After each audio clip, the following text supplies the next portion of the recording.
दोस्तों मारी कुचूनी मौज चैनल में आपने स्वागत है। आज वीडियो में આપણે વાત કરવા જઈ રહ્યા છીએ કે ઠાકોર ફેમિલી માં તો આજે જુઓ અચાનક સંજયભાઈ રણજીતભાઈ કાજલબેનના ઘરે ગયા। અચાનક જવાનું કેમ થયું, શું તેમને ભેગા થવા માટે ગયા હતા? અને દોસ્તો આજે તો તેમને મોલમાંથી મિતાંશ માટે પાંચ જોડી કપડાની શોપિંગ કરી 5 થી 6 જણા કપડા એકલા મિતાંશ માટે લીધા। તો શું કઈ સેલિબ્રેશન આવી રહી છે, એટલા બધા કપડા કેમ લીધા? ને તો અને તેઓ કંઈક નવો બિઝનેસ શરૂ કરી રહ્યા છે, એટલા માટે તેઓ ગાંધીનગર ગયા છે। શું તમને કોઈને ખબર છે કે શા માટે ગાંધીનગર ગયા હતા? બધી જ માહિતી મળશે તમને આપણા આ વિડીયોમાં। મારી ચેનલ પર નવા હોય તો ચેનલને ફટાફટ લાઈક શેર અને સબસ્ક્રાઇબ કરી દો। Full video in life of Thakor channel દોસ્તો ફૂલ વિડીયોની ડિસ્ક્રિપ્શનમાં મૂકી લિંક છે, ત્યાં જઈ તમે આખો વિડીયો વોચ કરી શકો છો। આવી ટૂંકી ટચુકડી લાઈવ લેટેસ્ટ ટ્રેન્ડિંગ માહિતી મેળવવા માટે કરી દો મારી ચેનલને ફટાફટ સબસ્ક્રાઇબ। તો ચાલો દોસ્તો વધારે રાહ ન જોતા આપણે વિડીયોની શરૂઆત કરી દઈએ। તમે વિડીયોમાં લાઈવ જુઓ કે રણજીતભાઈ સંજયભાઈ પહોંચી ગયા છે ગાંધીનગર, અમદાવાદ જે એમની જગ્યા હતી ત્યાં। અને દોસ્તો ત્યાં તો કેટલી જોરદાર મજાની મોટી હોટલ છે, ત્યાંનું લોકેશન કેવું છે? શું તેઓ હવે કંઈ બિઝનેસનું વિચારી રહ્યા છે? અહીંયા કંઈ તેમને સેલિબ્રેશન કરવાનું છે કે હવે આગળનો શું પ્રોગ્રામ છે? કે નવી કોઈ જગ્યા, પ્લોટ, હોટેલ કે બંગલોઝ લેવાનો છે કે કોઈમાં ભાગીદારી કરવાની છે? તમને કોઈ અંદાજો આવે છે તેઓ આ બધી જગ્યાએ કેમ જઈ રહ્યા છે?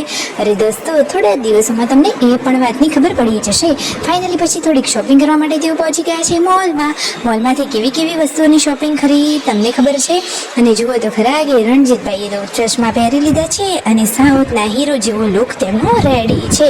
અહીંયા મોલમાં પહોંચી ગયા અને બચ્ચા પાર્ટી માટે એ તો લઈ રહ્યા છે કપડાઓની શોપિંગ। તો દોસ્તો કોના માટે કપડાં લીધા, કેવા કપડાં લીધા તમને ખબર છે? તમે વિડીયોમાં જુઓ કે સંજયભાઈ અહીંયા બેઠા છે અને વિચારી રહ્યા છે કે ગુડ્ડુ, જેન્સી, વીયુ અને યશુ માટે એક જોડી કપડાં તો લઈએ જ લઈએ। તો દોસ્તો જરૂરિયાત પ્રમાણેના તેમના કપડાં પણ લઈ લીધા। અને આજે તો રણજીતભાઈએ ખબર નહીં એમને શું થયું કે મિતાંશ માટે એમને 5 થી 6 જોડી કપડાં લઈ લીધા, એ પણ 5-6 હજારના। અરે લાડકો કાનડો છે, એના માટે કપડાં પણ તો જોઈએ જ નહીં। તો એટલા માટે બધી જ શોપિંગ કરી હવે કાજલબેની બાને ભેગા થવા માટે ગયા। અરે એમને વિચાર્યું કે હવે આટલી સુધી આવ્યા છીએ તો બેની બાને પણ ભેગા થતા જ જઈએ। તો પછી આવી ગયા છે કાજલબેની બાના ઘરે।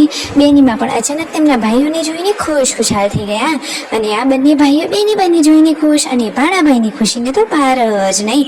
અને જુઓ તેમના ઘરે જે પાલતો ડોગી આશુ છે તેના આ નાના બચ્ચા એટલે કે ગલુડિયા છે, દિવ્યાંશ તો એને પ્રેમથી રમાડી રહ્યો છે। કેટલા સરસ મજાના માસૂમ ક્યુટ ગલુડિયા છે।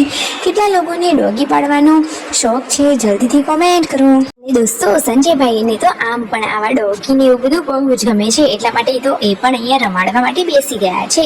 કાજલ બેનીબાના ઘરે અહીંયા બેઠા, ચા પાણી કર્યા, બેનીબાને ભેગા થયા ને પછી ઘરે જવા નીકળી ગયા છે। બેનીબાને તો જમવાનું પણ બનાવવાનું કહ્યું જ હતું, પરંતુ જુઓ સંજયભાઈ અને રણજીતભાઈએ ના પાડી હતી કે અમે તો રસ્તામાં ક્યાંક જમી લઈશું। બાકી બેનીબા તો એકદમ ડાયા, વાલા અને સંસ્કારી છે। દિવ્યાંશ ભાણાભાઈ તો ગલુડિયાને રમાડી રહ્યા છે।